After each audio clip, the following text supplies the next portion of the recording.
McDick coming to you from Saskatchewan here today. It has been rumored that the agriculture industry does not produce Olympic quality athletes, and Quick Dick McDick Productions would like to debunk that myth today.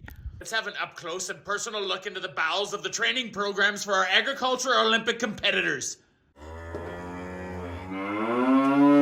The hammer throw is typically trained for by agricultural technicians when they smash their thumb while repairing wind fence.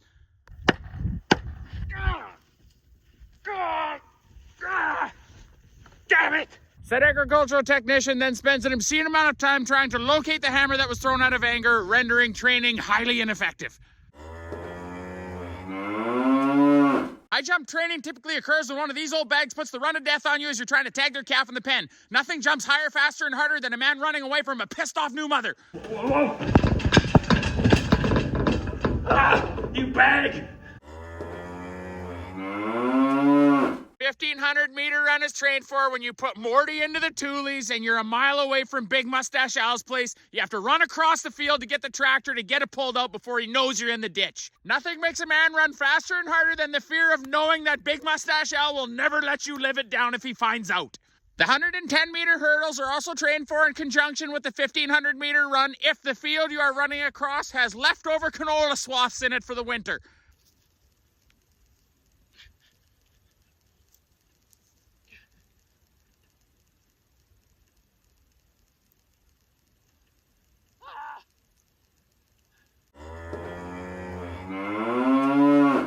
Extensive training is provided to all agricultural technicians in the event of the discus throw, typically when cleaning cattle turds out of the barn.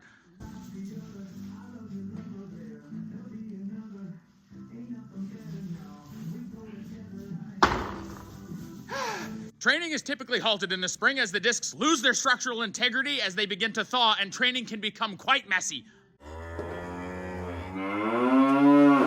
Training for the 100-meter dash typically occurs when the agricultural technician realizes that they have left the head gate open on the chute and the cattle are already coming up the alley.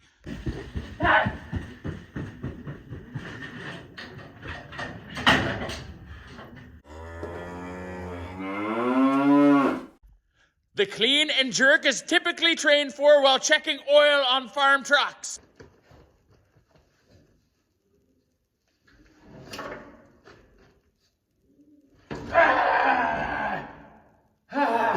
Weight is naturally increased as the hinges on the bumper rust, and when you must start training over next spring, you simply spray them with WD-40 to start at a lighter weight. Hydration is a key element of all agricultural technicians in training.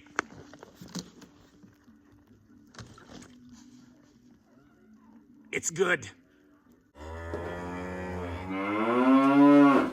The boxing and wrestling events are typically trained for simultaneously outside of drinking establishments after last call. The competition typically lacks a referee, is not for an Olympic medal, and is usually fought over whose snowmobile is the fastest and whose cattle sold for the highest price at market. And unlike the Olympics, typically where the match is broke up by a referee, here the match is broke up by local police, and the winner and or loser may spend the night in the drunk tank. Agricultural training in the shooting class is abundant. There is a rifle class and a shotgun class. Training is separate. First off, let us look at the shotgun class, typically skeet shooting. Skeet training occurs when trying to rid the shop of pigeons. It's highly integral to be accurate or you'll put holes in the roof. Competitors from the prairie typically excel at the rifle shooting event because they have trained their entire life to bail out of a moving pickup, point the rifle at a porcupine or coyote, and shoot them with their buddies or dad yelling, "Get the bastard! Get the bastard!" Equestrian training is typically short-lived and begins in the spring, but after you get the first few bucks out of him, he quits jumping over the panels with you on his back. Most agricultural competitors are immediately disqualified from equestrian because showing up in rubber boots and coveralls is not deemed appropriate. Due to a slight misunderstanding, great embarrassment has been experienced by many agricultural technicians when they show up for the fencing event with a post-pounder, pressure-treated post, a bucket of staples, and barbed wire. Agricultural Olympic competitors are typically accused of doping, which is not the case. You are just seeing them move for the first time in their lives not wearing an all-weather chore boot and overalls. Synchronized swimming can only be trained for in the summertime and usually involves two men trying to tie a rope around the big red trike that they swamped in the dugout, trying to win a bet that they could get it all the way across. The event is typically not synchronized whatsoever and usually results in the two men fighting about the best way to get the trike out of the bottom of the dugout without getting covered in leeches. Curling, of course, is the last Olympic event that is very close and dear to our hearts here in Canada, which is trained for countrywide in curling rinks much like this that you find in Tufnell, Saskatchewan. Fun fact about the Tufnell curling rink, it is completely organically cooled by the climate, so it is Greta and David friendly.